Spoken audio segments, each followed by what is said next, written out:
கடிதமே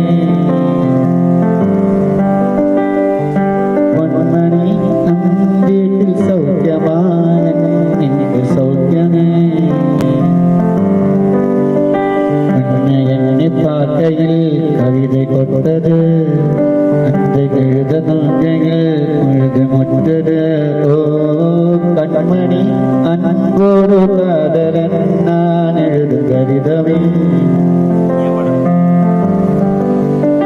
பொன்மணி உன் வீட்டு சௌக்கியமா நான் இங்கு சௌக்கியமே